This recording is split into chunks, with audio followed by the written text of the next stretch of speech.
subscribe, hit that notification button. Don't forget to share this video with your fellow veterans.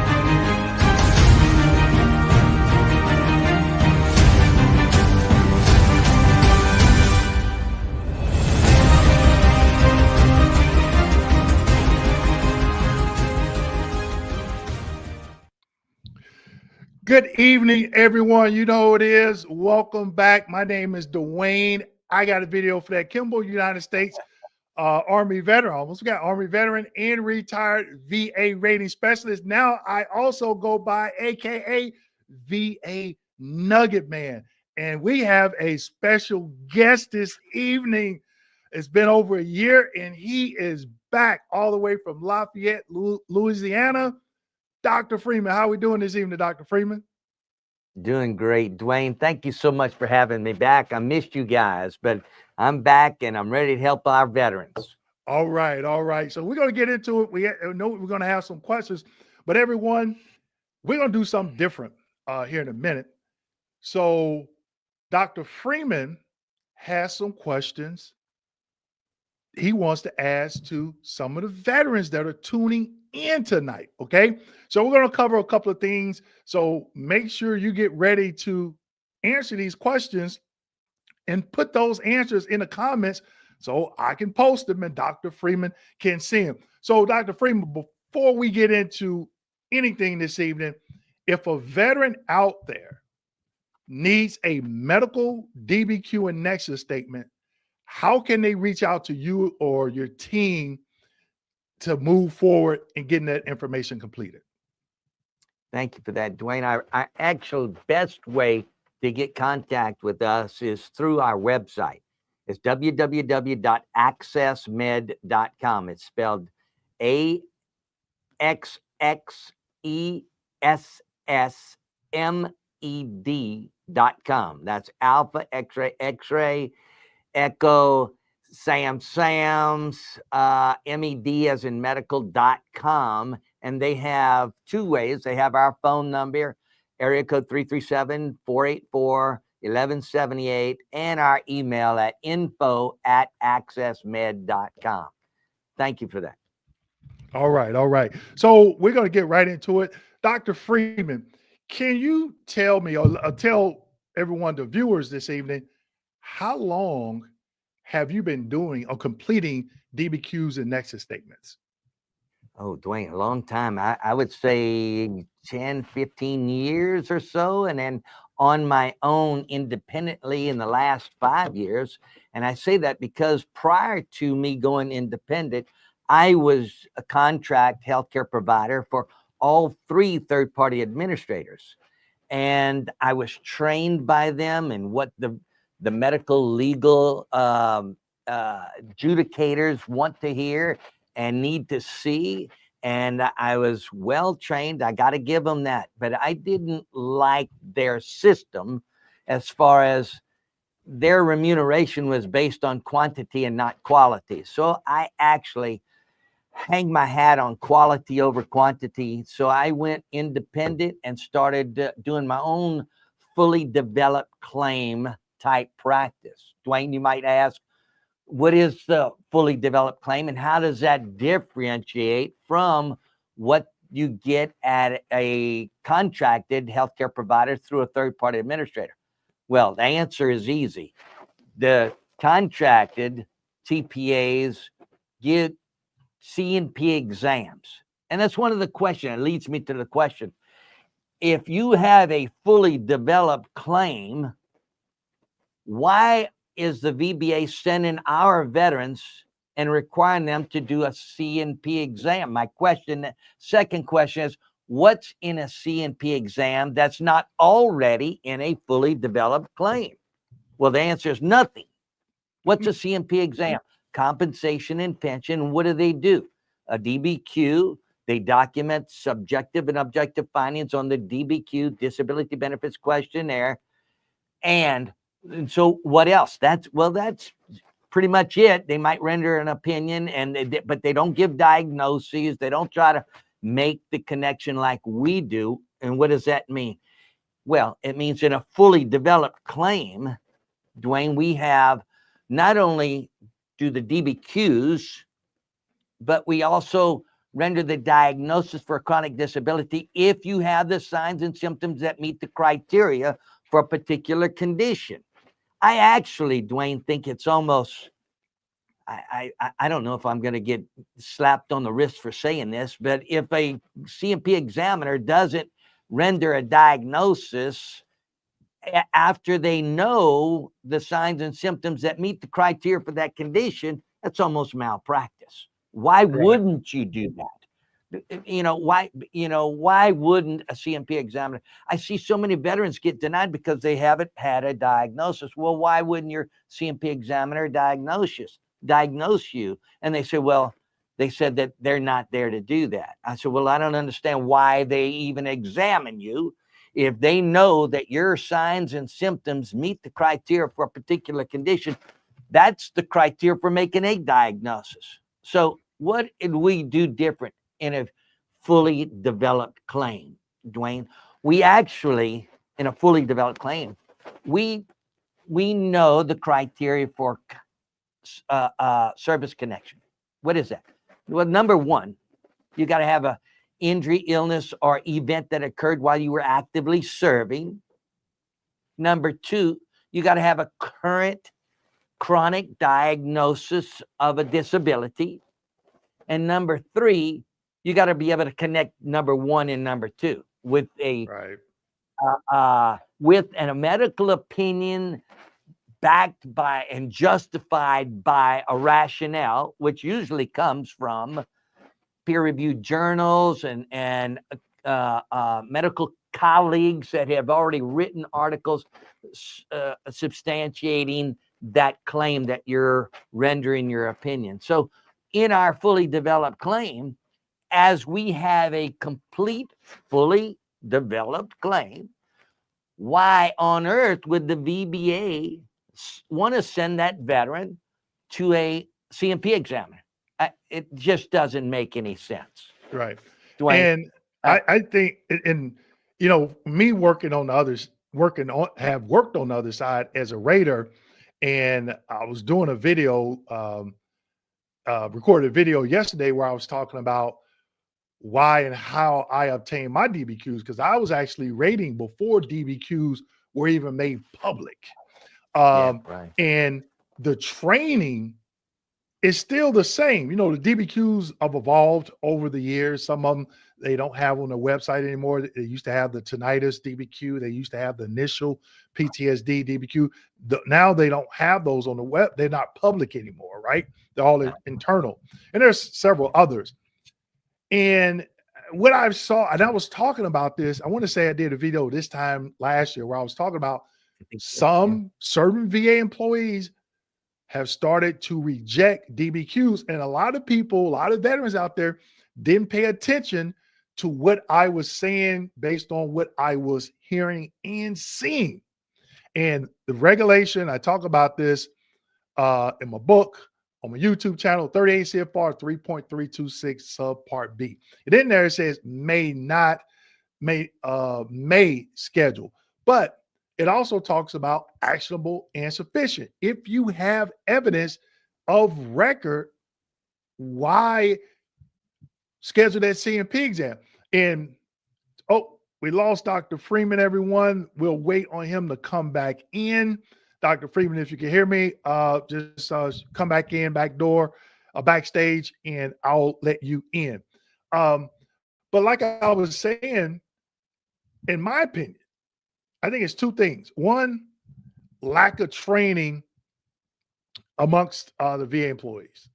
I think that's number one. And number two, and you've heard me talk about this in some of my trainings and on my YouTube channel, there are some VA employees that don't care for veterans sending in private DBQs. Okay. And I did a video on one because an individual stated they were a VA rater and came on my YouTube channel and left a comment and was like, if veterans are submitting private DBQs from their public VA public DBQs filled out by their private examiner, they're doing too much. I did a video on it. Okay. So that just confirms my second reason you know, some VA employees, they just don't like them. Now, I'm not saying it's all. There is just a few. Okay. So we're waiting on Dr. Freeman. We're waiting on Dr. Freeman, let's see, to come back in, get set up. But while we're waiting on that, at the bottom, you can see I put Access Medical website and it's scrolling across the bottom. So at the beginning, Dr. Freeman did come on and say, hey, this is how, if you need a medical DBQ, this is how you can reach out to him to get set up. Okay. So we're going to jump in. Okay. He's coming back in. We'll give him a few minutes to get set back up. So give a shout out to one of our newest members, Thomas. How are you doing? Thank you for being a member and thank you for the support. Definitely appreciate it. We got B Foster. Okay. Thank you for that donation. And we're going to get Dr. Freeman in here. Give me 1 second, everyone. Okay. Okay. All right. All right. Fix the light, Nick. All right. We got it. We got it. Okay. I think that I can hear myself. I can hear myself. Okay. Can you hear me? I can hear you. I can hear you. You can hear me? I can hear you, Dr. I can hear you, Freeman. Dr. Freeman. Okay. Very good. Nick, fix the TV. But there's a lot of There's a lot of feedback feedback because I can hear because I myself. can hear myself. Okay. Okay. All right. All right. Okay. We lost you. We lost you. All right, brother. I got you. All right. What I'm gonna do is I'm gonna take this camera and I'm gonna put it away. While you all are While working you all on are that, working on I'm going to that, go ahead and I'm take gonna some go ahead and take questions. some questions. Okay. All right. So we're going to get into this first question here. B. Foster, he says, my CMP exam medical opinion says nexus can be established, but claim was denied. HLR said DTA error, no medical opinion developed for medical opinion. Is this developing to deny since I already got a positive medical opinion?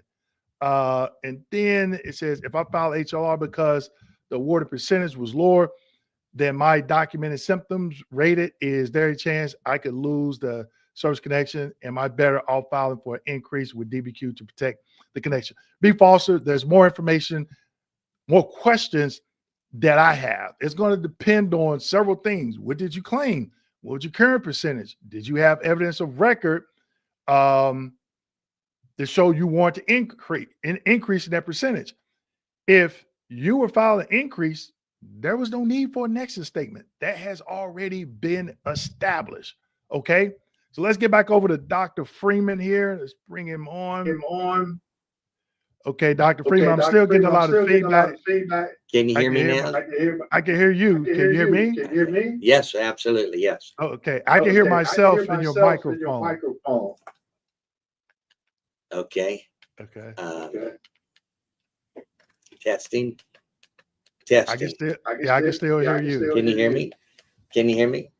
Yes. Yes. I'm sorry about this technical difficulty. I'm good at medicine. I'm not great at technology. But anyway, so you were exactly right what you just stated. I heard what you were saying. Getting back to what we were talking about, you said that the regulations state that they may call for a CMP exam, but it's not necessary if you have actionable and sufficient medical evidence to warrant a decision. And that's the only question, to warrant the decision. And so if you have a fully developed claim, which has all that which is in a CMP exam and some, that is the DBQ, the medical opinion, and the rationale that justifies your medical opinion that's coming from peer-reviewed journals, then certainly they should have enough actionable and sufficient evidence, medical and or lay evidence, in order to render a decision. So I just don't understand. My question, that brings up another question to you, Dwayne, or to your viewers, actually. So why, if you have all the necessary information in order to make a claim and to warrant adjudication and a decision, why do the raters delay the decision by saying either you need an exam or we need another opinion or we need what was it, an examiner or another opinion, or we need something, or we'll deny your claim.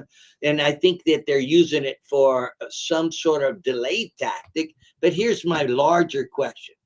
Our veterans fought for our country. They served and they deserve. And supposed to be, this administration is supposed to be a Veteran Benefits Administration, which is tasked with administrating how and what benefits the veteran's going to get.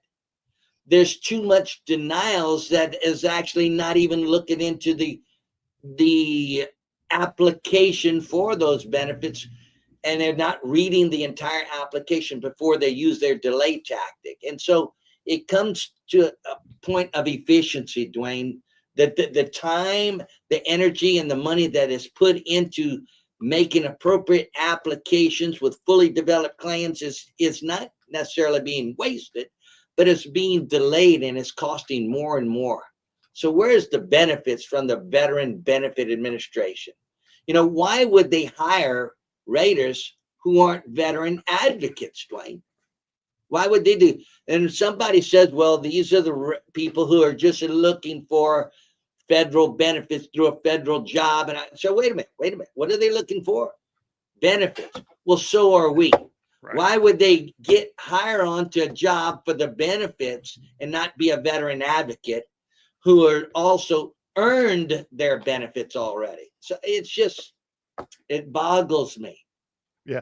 And that's where I'm going to mute you while I'm talking, Dr. Freeman, so I don't get that feedback. Okay. I would say, you know, it's one thing, the most important thing is veterans have to be educated. So when that happens, when that employee refuses to follow their own regulations, then the veteran will know, oh, wait a minute. I did this and you were supposed to do this and you didn't. So now they can point that out. And I would say the main thing is you have a lot of VA employees saying, well, we can't use that DBQ or Nexus because your doctor was more than 100 miles away. That's not the way the M21-1 reads. It states if the examiner is over 100 miles away and the examiner states they saw you in person, it's potential, not is fraud, but a potential indicator of inauthenticity. Now, here's the thing. You know what I tell veterans to do? If you are more than 100 miles away, oh, we lost connection.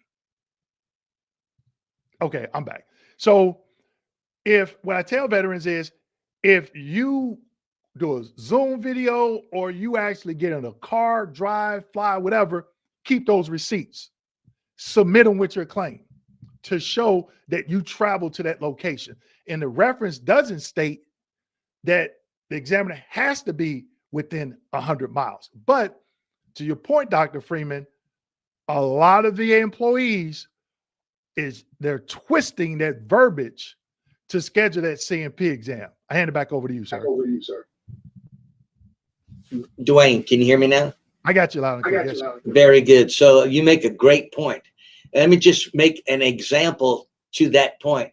My current VHA PCP, primary care physician, is a mid-level provider in Michigan that I only communicate with through telemedical.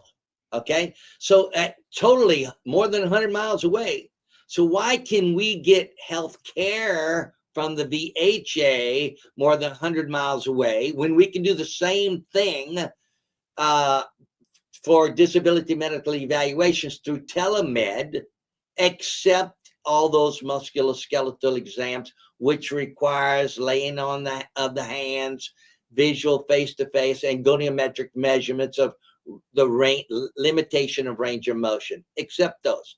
So I don't think that they're not comparing apples to apples. It's apples to oranges. The right hand doesn't know what the left hand is doing. I think the veterans who fought for our country deserve the benefits that they've earned, just like those employees, if they're not veteran advocates or getting a job for which they haven't yet earned the benefits, but that's what they're looking for.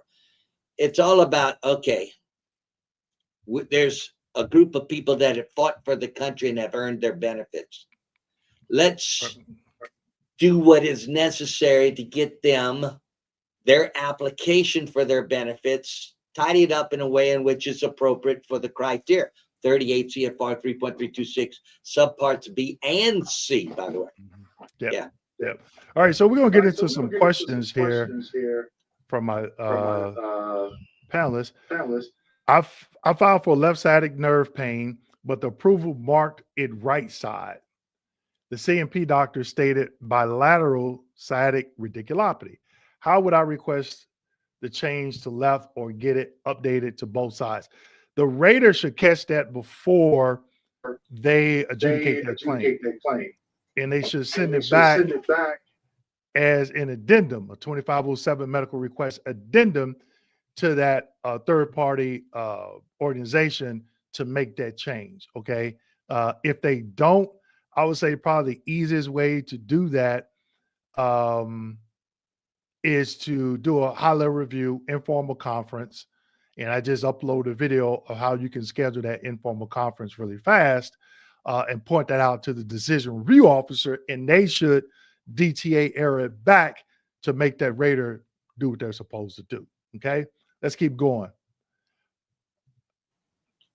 Let's see. This is my first time, but I've been watching you for 2 years, NBA and the CFP examiner doing everything that you said to me. Stay in the fight. Don't give up. Stay in the fight. Stay in the fight. Okay. Let's see. And call us. See what we can do to help you guys. We're here. And look, I don't make any apologies, Dwayne, for bending over backwards to help our veterans get the benefits they deserve. Somebody says, well, why are you doing that? Why are you doing that? And do they really get, you know what? I think if you serve, you deserve. And then we'll do everything we can to help you meet the criteria for the conditions that will warrant service connection. You know, and that's, you know, I see those all the time. Yeah. You're so right in that question there. Yeah. All right. See, we got Nikki P. What if the examiner decreases TMJ disability from 20 to 0%? I would say, Nikki, you should have never let that happen in that notification letter. It states RBSR hearing. Okay. And never use a measurement tool and never physically examine the veteran or consider the pain and symptoms. Veterans.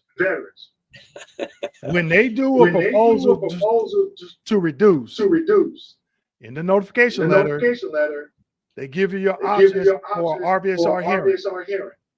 That puts everything on hold. You have to read the notification letter in depth and the rating decision. Know your rights. If you let them take you from 20 to 0 without an RBSR hearing, Nikki, bad move, okay? That lets me know you did not read that entire notification letter. I have a video on this, and it's called Adverse Action. And another video is called RBSR Hearing, okay? So when you come on my channel, I'm not on here hooping and hollering. I am providing facts. As one of my loyal followers, let me go back, Grace Smith, she always asks me, Dwayne, are you going to be snitching tonight? Yes, Grace knows I am going to be snitching. I am going to be spilling all the beans, dropping all the nuggets. I'm going to have to get a plaque back there with a bunch of nuggets or something as a prop. Okay, okay, as a prop. All right. I think we had one of these in here for you, Dr. Freeman. We'll get to it. It says sleep apnea is a current condition trying to get service connected secondary to my bilateral ankles with a meteor of obesity. They disregard obesity and denied at first. Dr. Freeman, I'm gonna let you see. Can you provide some feedback on this? Okay, so there's almost like the domino effect. There's certain processes you got to do and make sure that it's happening before something else can take place. For instance, the military doesn't cause sleep apnea, quote unquote, but they can cause things that can lead to a sleep apnea. For instance, the obesity as a intermediate of whatever your service connection was. So let's just say you, with your bilateral ankles, if they were impaired while serving, then you have a primary service connection to disability of your bilateral ankles, which disallowed you to exercise, disallowed you to normal routine walking or something, and it led to more I would say more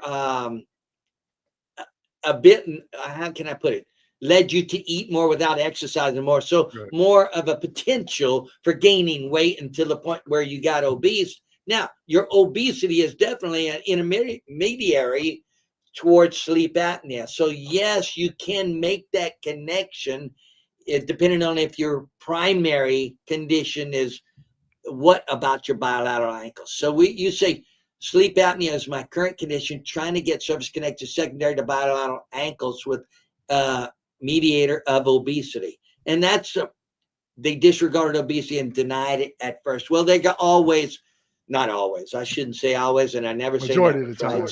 So most of the time they will deny, but you got to come back with, stand firm, stick by your guns and say, look, because of my primary service connection being whatever, fractured ankles or recurrent sprained ankles due to injury that that occurred while I was actively serving, it led to me exercising less, eating more. I became obese, which led to a enlarged neck size, enlarged tongue, a decreased passage of my nasopharyngeal opening, which led to obstructive sleep apnea. And so that should be the domino effect, that process that you go through. And they surely should. You should actually fight that. You need to stick by your guns and fight that. If you have a primary service connection or something wrong with your ankles, which led to your obese condition, obesity is the intermediary which caused the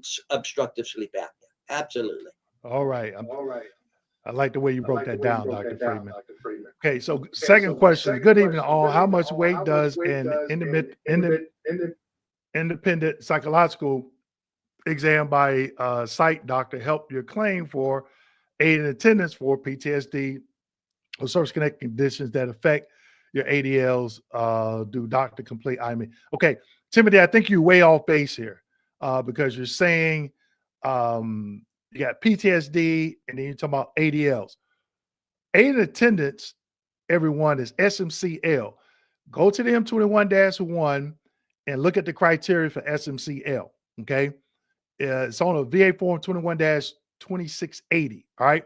And it has to be for service-connected conditions only. I'm saying that again. You can only get granted for any SMC, it has to be service-connected. So when you say PTSD, aid in attendance for PTSD, I think there's something missing there. I have a couple of questions, Timothy. So rethink, I don't want to say rethink, but go back and look at the criteria for SMCL.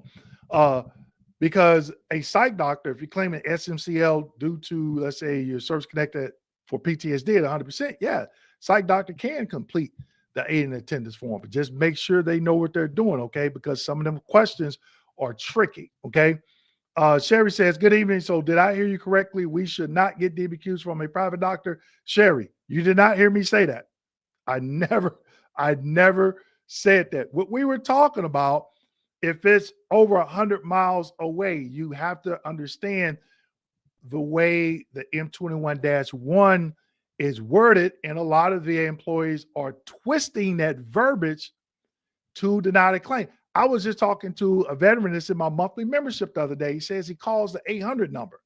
People, when you call the 800 number, you're talking to a rep. They don't develop claims. They don't adjudicate claims. They just talk to you on the phone.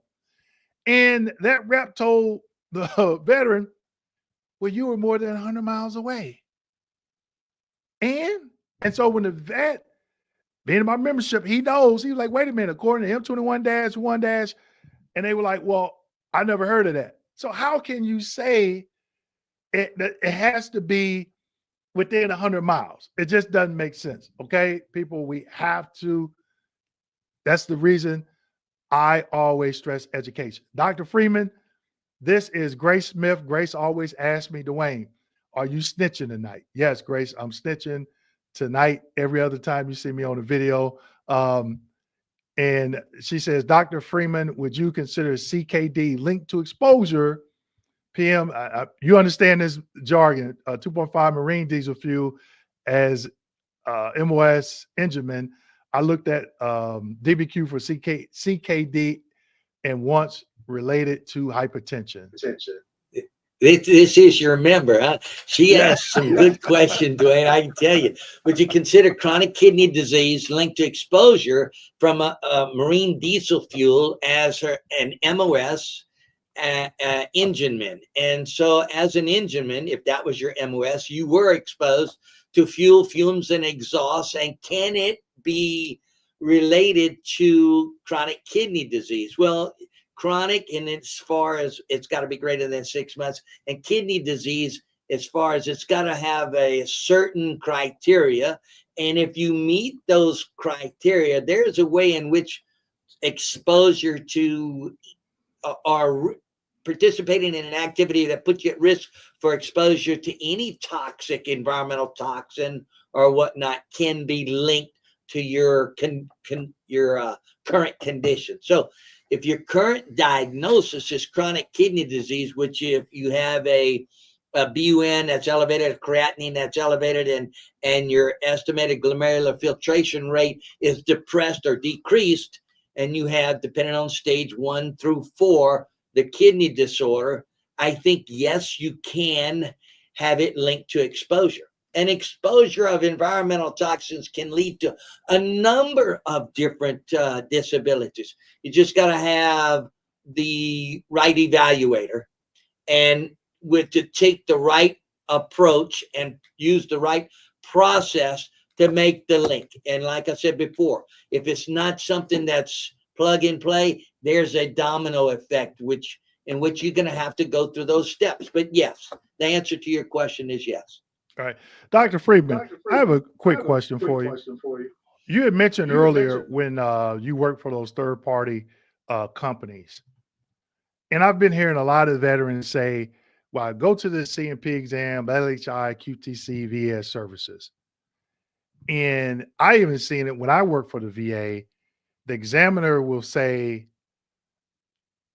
a veteran does have a diagnosis for back strain, but upon review of the service treatment records, there are no diagnosis.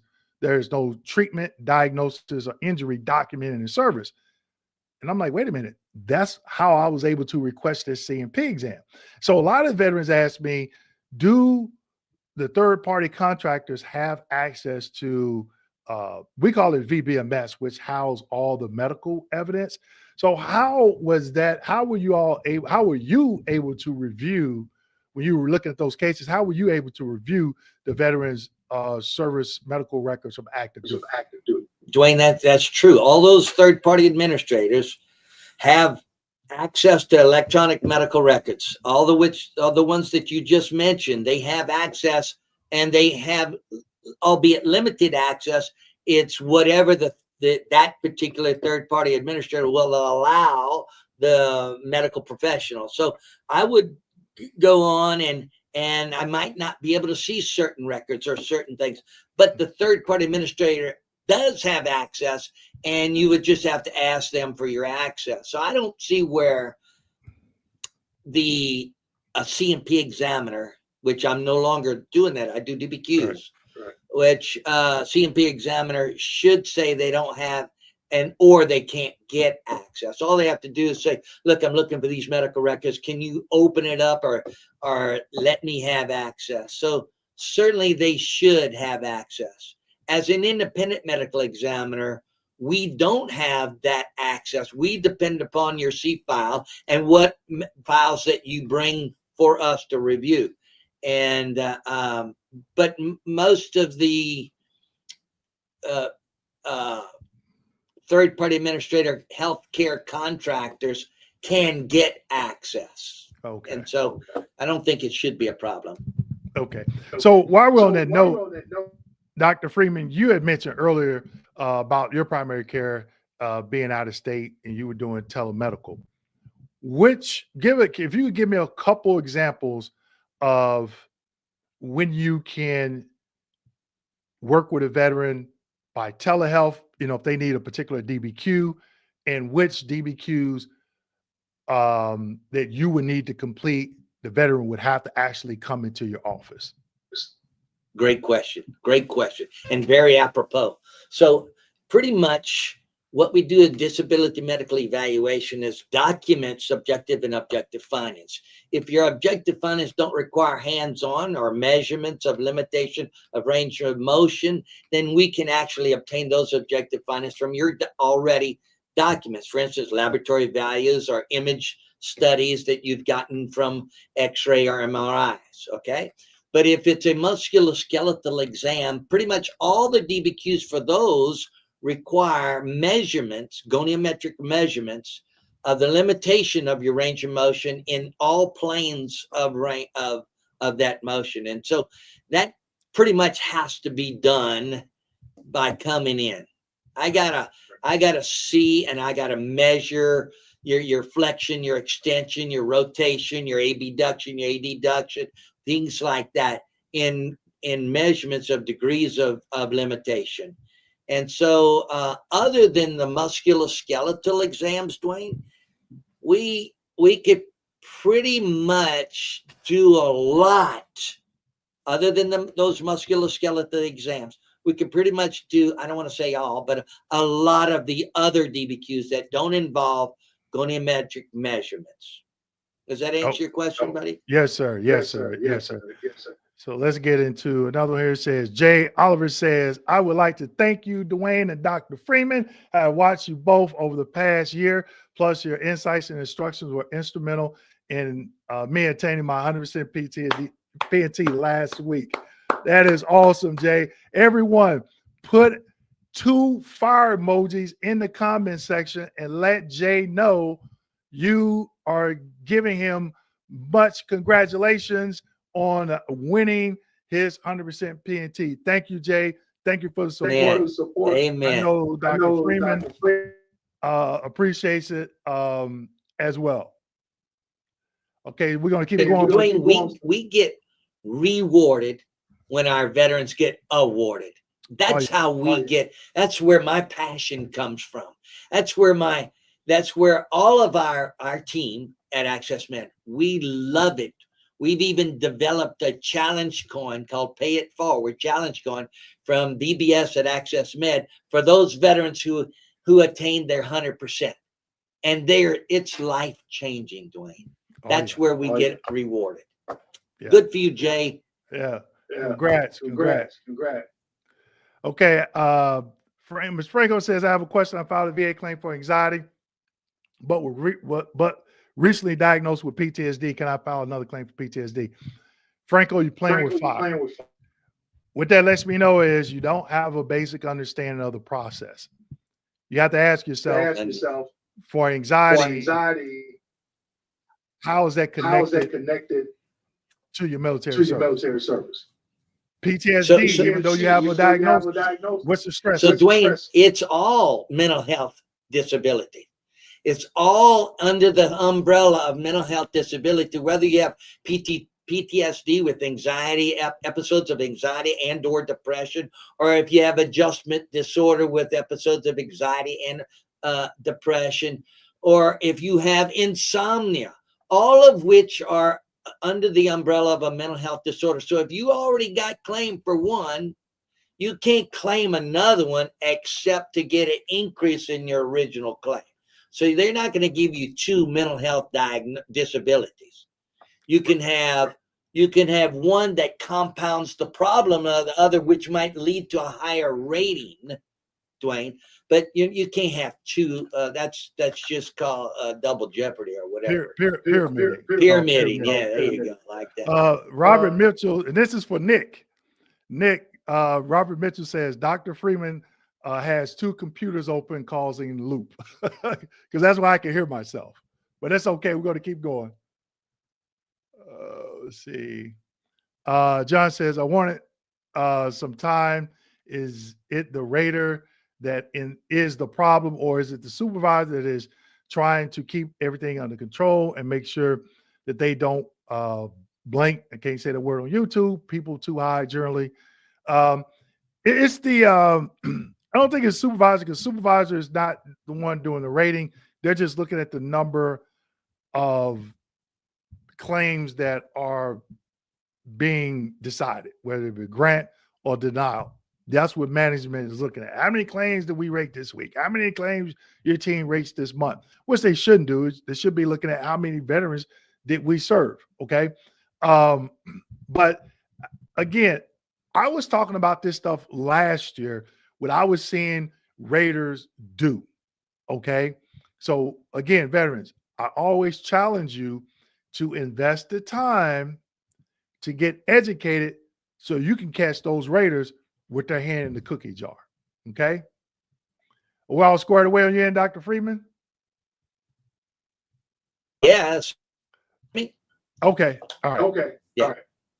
Okay, we still got that loop. We still We're got gonna that keep going. loop. Keep going. Look, I love that. Look, Yeah, Yeah. there it is. There it is. look, I love that. Congrats to those three veterans, and thank you for those referrals. And be it known, they all deserve to be 100% P&T. Oh yeah, Oh yeah. oh yeah. Oh yeah. So thank you for sharing that. For sharing that. Okay, Okay. Life says, am I understanding it right?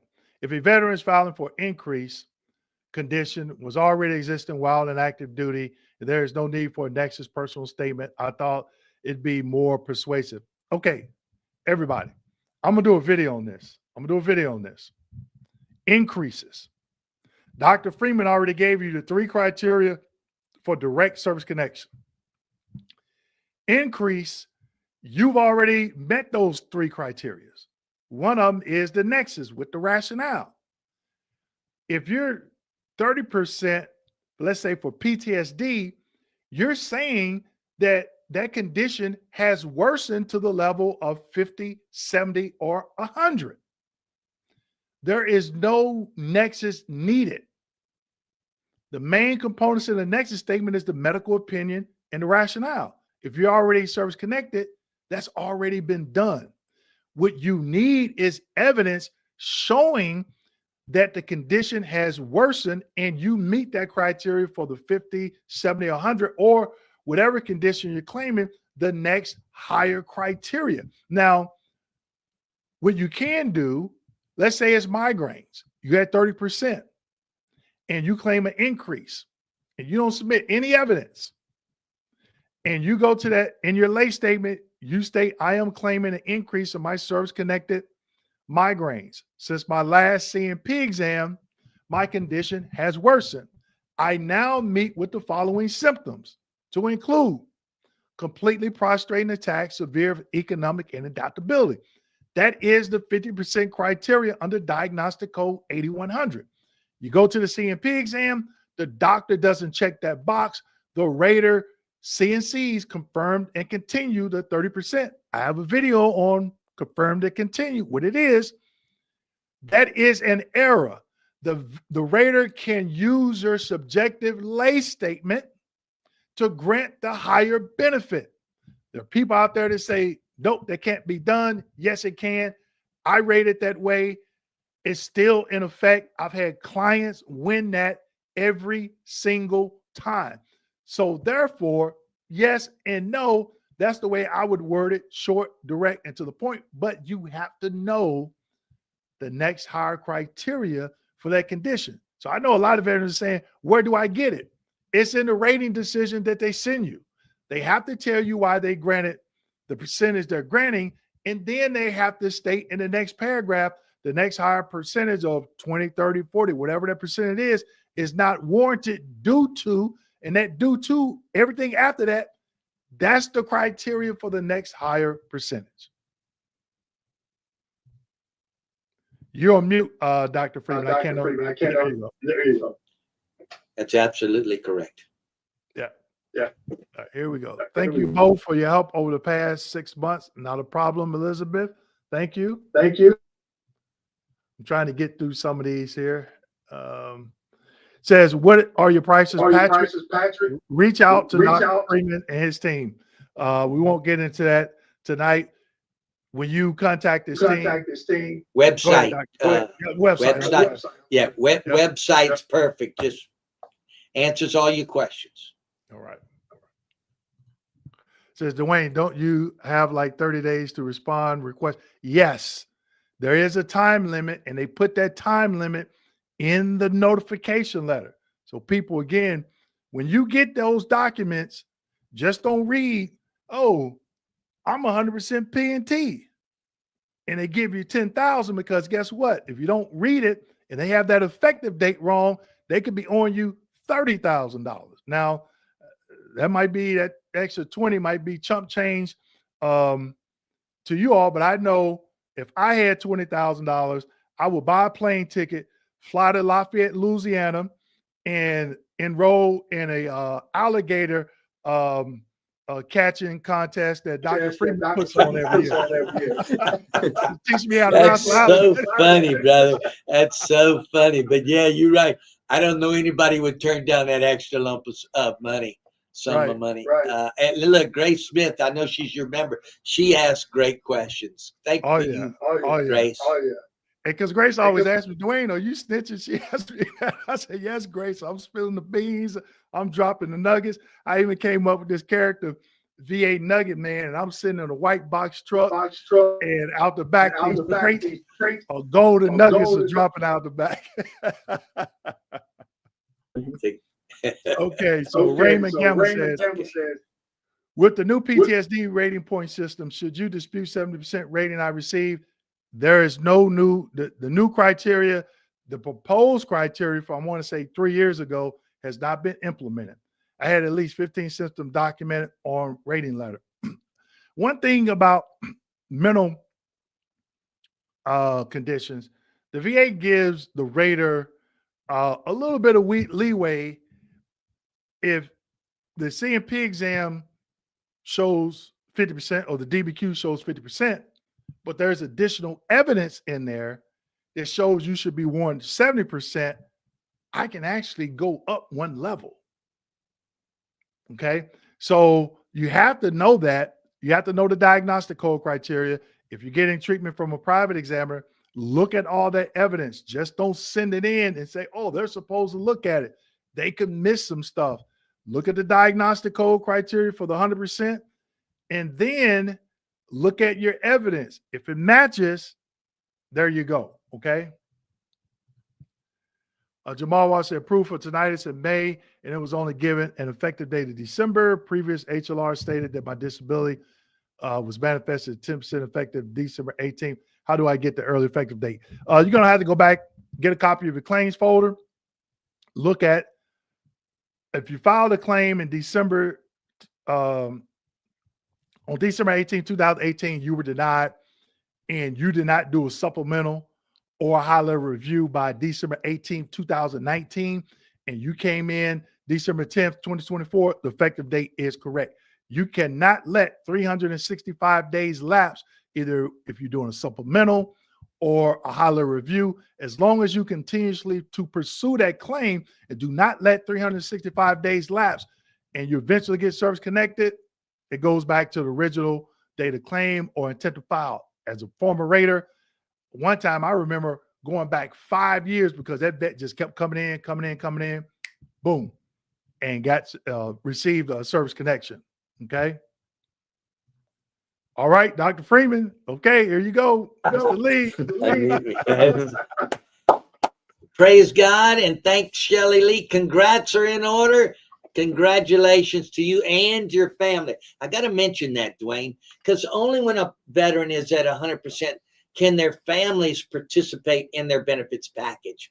And Right. it's so rewarding and life-changing for the whole family to get health care, dental and vision, and property tax exemption depending upon their states, and they get higher level education help and or student loan reimbursement, things like that. There's 35 benefits available for a veteran who meets certain criteria once they get into 100% P&T. Praise you, Shelley Lee. Congrats are in order, and just spread the word. We're here to help all our veterans. Okay, so everybody put a balloon or a fire emoji in the comment section for Mr. Lee. Mr. Lee, congrats and thank you for sharing, and thank you, Dr. Freeman, for working with that vet and getting him what he deserved. Okay, Felix, I remember the picture. You leave me at least 2 or 3 comments every morning on YouTube. I definitely appreciate it, sir.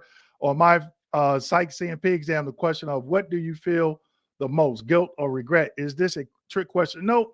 You got to understand, not all examiners ask the same questions. You know, one thing I tell veterans, be honest, but if you have a CMP exam that is not on one of your worst days, you want to tell them about those worst days and just be honest. Tell them if you feel both, you feel both, and explain it short, direct, and to the point. All right. Nikki, thank you again for the donation. Really appreciate it. Has the VA changed the standards for approving tinnitus? No. Received a notice stating from entrance to exit exam there was no auditory damage and tinnitus can't be awarded. Nikki, I answered your question on YouTube either yesterday morning or this morning. I remember it. Here's the thing, people. What you were talking about, Nikki, they were talking about your audio thresholds. So your audio exam on your entrance exam and your audio exam on your exit exam, the thresholds did not rise to the level of the VA's definition of hearing loss. Okay. That has nothing to do with the ringing in your ears as it pertains to being exposed to acoustic trauma. You want to take that over, Dr. Freeman? I know No, but that's correct. That's correct. No, you're absolutely correct, Dwayne. You know, there's 2 separate things. It used to be hooked up. Well, if you have tinnitus, only if you have hearing loss. And then they say if your hearing loss is in one ear, just turn your head. And it was all crazy. But tinnitus is a different animal. It's due to acoustic trauma to the 8th cranial nerve. And it's due to exposure to hazardous noise levels above 85 decibels. You actually don't have to have a threshold shift or change in your auditory capacity. You can still hear, or you might not be able to hear, but tinnitus would be a different or separate thing. Yes, if you have some noise exposure so loud and so hazardous that it caused some hearing loss, you might also experience tinnitus. But can one have tinnitus without having hearing loss? Absolutely. Absolutely. You can have tinnitus for multiple reasons. And here's the thing. It gets me all the time, Dwayne. Tinnitus is a subjective diagnosis. Yep. How is anybody going to tell you or refute that you don't have tinnitus or ringing in the ears or buzzing in the ears or chirping in the ears that keeps you up at night or disturbs your ability to focus while you're taking a test on a computer? Who's going to tell you can't? They can't do it. So stick by your guns and know that you can separate tinnitus from hearing loss. Separate the 2. Right. And Nikki, I would say go back and watch. I have 2 videos. How to win your claim for tinnitus, and that's exactly what I'm talking about, is acoustic trauma. Okay, let's keep going. Once I get to 100% P&T, should I continue to adjust my current disabilities to the current levels, 10% to 30%, etc.? That would be up to you, Elizabeth. There won't be any additional compensation that you receive unless you obtain service connection for or get approved for a particular SMC, special monthly compensation. If you decide to do that, I have a video for you, and I call it poking the bear. Okay, a lot of people say, "Oh, don't poke the bear." Well, as a VA rater, I've seen several hundreds of vets poke the bear and win. You need to know what you are doing and what's at stake when you do it. Okay. Grace comes back saying, "Thank you, doctor." And Grace, yeah, you did have Saturday. You did have your video turned around. I thought you were driving, but it's okay. No worries. Okay, Mac. Good evening. If you're 90% TDIU, being paid 100% with a total and permanent rating, is it still worth trying to get that 90 to 100?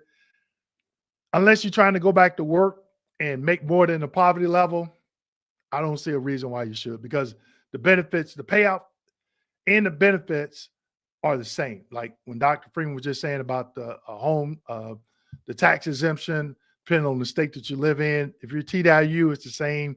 You get the same benefits as anyone with 100% permanent total. So if you're not trying to go back to work and make more than the poverty level, then, no. So if anybody tells you you cannot work if you have TDIU, that's incorrect. You can work. I did a video where I was doing a documentary for one of the VA's YouTube videos. And that gentleman on the VA's YouTube channel said, if you have TDIU, you can work. They call it marginal employment. You cannot make more than a poverty threshold. Okay. Just keep that in mind. All right. Tony says, hello, Dwayne and Dr. Freeman. After just receiving a 0% for sensory hearing loss is granted. Yeah, to get 10% for hearing loss is hard. You have to be really hard of hearing. Okay. I did a claim one time and the veteran was claiming tinnitus. And the audiologist said no. And this claim was somewhat, well, it was historic for me at least. And I look at the DD-214 and I noticed it was a DD-214 unlike any other that I had seen. And I'm like, wait a minute. What, I thought it was like a foreign veterans discharge. And I looked at it, and on the DD-214 where it has like your wards and some where you've been, it had one word that made me send this claim back. Veteran was a World War II veteran, and it said Normandy. The veteran stormed the beaches of Normandy and was claiming tinnitus. And the audiologist said no, it was due to age. And it wasn't too long after that movie Private Ryan came out. And I was like, oh no. Send it back. The veteran end up getting service connected. So there are some things that raters can do, but there are some that don't go that extra mile. Me, I was like, wait a minute, something's not right here. Okay. Okay, so we got some fire emojis letting everyone know that have the 100% PNT. They're saying congrats. Okay. Grace, let me know how many likes we have. We got 166 people in here. We got about 2 minutes left. So I'm going to try to go through and I'm going to find some questions for Dr. Freeman. Okay. Angel Lopez says KMD's favorite, don't get frustrated, get educated. All right. You know it. Who has some, I'm gonna go all the way down to the bottom. Who has some questions for Dr. Freeman? Come on, people. We got the man, the myth, the legend on the line this evening. Anybody has any questions? Okay. Rita, I see you. Thank you, Rita, for all the support. Just trying to go through. Here's one, Michael. Thank you, Dr. Freeman and Dwayne. Yep. Should TDIU go for SSDI? Total separate. I know I've actually interviewed individual that helps veterans with Social Security benefits. That video is probably over 3 years old. Her name is Liz. If you go to my channel, type in Social Security. She does a good job in explaining what some judges don't look at from the VA. So definitely go check that out. Okay. Okay, here we go. Supplemental claim and works. If I file a HLR for bilateral radiculopathy, can I still file a highly review if I disagree with supplemental, or should I wait till done? You have to wait until the VA renders a decision. If you file a HLR before they render the decision, it's going to be premature, and they're not going to take issue with it. So you have to wait until that decision has been rendered. Now, the question I would be asking, how are you claiming bilateral peripheral radiculopathy? You know, are you claiming secondary? Do you have a DBQ? What evidence? Do you have a diagnosis? What evidence do you have? Those are the questions I would have been asking before you even submitted that claim. Dr. Freeman, you have anything you want to add on to that? Maybe? I don't really understand that. And so the supplemental claim is in the works. What is that supplemental claim for? Oh, I'm sorry. If I file an HLR for bilateral radiculopathy, can I still file an HLR if I disagree with the supplemental claim, or should I wait till it's done? Well, you got to get a response first. Right, They might not disagree with it. It might be an agreeable thing. But if you have bilateral radiculopathy, just have the documentation of the subjective and objective findings, okay, with the appropriate DBQs and appropriate medical opinion and rationale for that opinion. And I think that, like Dwayne says, you should wait for whatever response you get, and you can always make an appeal with either a supplemental, another, or an HLR. And the way we look at it, Dwayne, is if the VBA makes a mistake, which pretty much automatically would go HLR and point out the mistake and say, okay, guys, take a look on page XYZ, page number something, and look at paragraph. This is total error, and this should be recognized and repaired. Now, if we make a mistake by some form or fashion, then we should say, maybe we need a little bit more evidence that is more specific to this particular claim. Let's add something new and relevant and make a supplemental claim. But before we get on anything, you got to hear the response from what you got. You know, Right. I wouldn't do anything until you get a response. Right. And in their response from a supplemental claim, again, people, this is why it's important to read this information. You're going to get a notification letter. In that notification letter, it's going to tell you can do a HLR, you could do another supplemental, you can go to BVA. Okay. All that information is in there. All right. So we're a couple of minutes over time. I just want to, get with everyone that, okay. Yep. Thank you for being a YouTube member. Definitely appreciate it. Nikki, how can I be rated for TBI if VA refuses to diagnose me?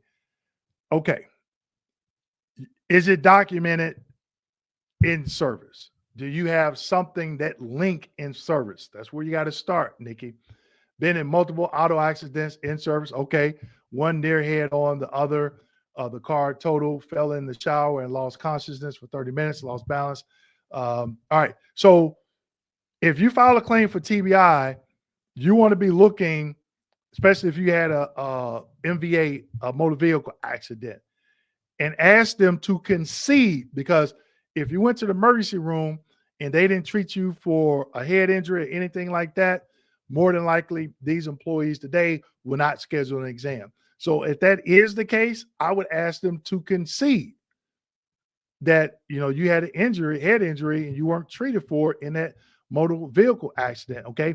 But when you file a claim, that's the first thing they're going to do is go to your military records and verify that. Okay. It's not what we say, it is what we can prove. Okay. Okay. So everyone, we are over about 4 minutes. I'm going to go ahead and give Dr. Freeman the final words. He's going to let you know how you can contact his team again and what he can do for you. And everybody put a fire emoji in the comment section and let Dr. Freeman know you appreciate taking the time How his business How his schedule is business so schedule busy. is so busy. Look, Dwayne, I appreciate you inviting me. I love your members. So I'm telling you, they get great questions, and those that I do see come well educated. So you're doing a great job yourself, Dwayne. I got to throw that out there. You know, they come well prepared and well educated, and we just help them go get along. If anybody really needs some advice and some help for application for their benefits, we're here to help these guys. And we can be reached at our website. You can see it scrolling at the bottom. And we have a passion to help veterans. I've got a family legacy of veterans, and we've worked with a number of different veterans, and we are learning. We're all learning together. But what we got to do is keep in mind, we got to fight with each other, for each other, to get the benefits that we all deserve. I think we got to just stand firm, keep fighting. Yep. Yeah. And also, And also, if anyone if anyone would like to learn about what it is I do, but most importantly, what I don't do, and how you can work with me, click the link in the description section and get signed up for my upcoming webinar. Grace Smith, she was there this past Saturday, and I explain exactly what educational services I provide. So with that being said, make sure you like, subscribe, hit that notification button, and as always, share this video with your fellow veterans. Thank you.